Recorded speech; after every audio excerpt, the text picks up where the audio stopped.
mga kabengbeng, update tayo sa unit ni Sir Edgardo, no? So napalitan natin ng lever itong kanyang unit. So ito yung putol niya, yun na putol. So ito buo na. Yan.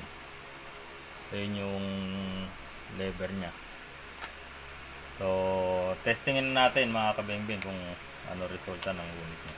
Kasi kanina 'di ba full auto siya kasi wala yon yung stopper na yon. So ngayon napalitan natin ng lever,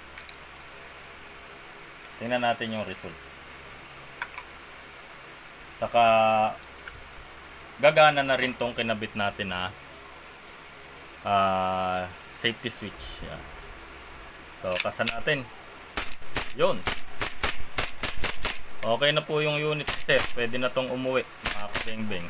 So okay na po siya. Ito yung naputol. So ito wala na to. Ito kakakuha na tayo ng pamalit.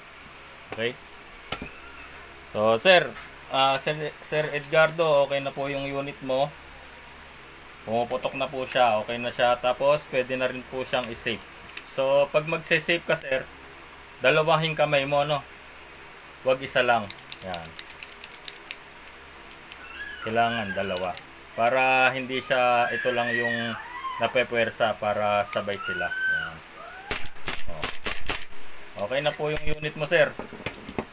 So kanina sa live, yun nga yung naging problema niya, kaya nagpo-full auto siya kasi putol itong lever na to.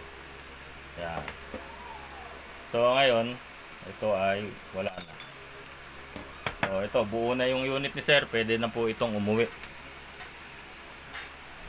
So ito na yung, tapos ito sir, pinalitan na natin tong outlet valve mo.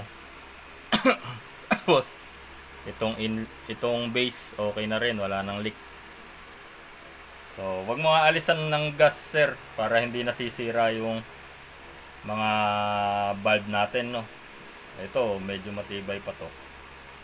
Tapos itong, ayan yung o-ring nga nito. So okay na to, repaired na.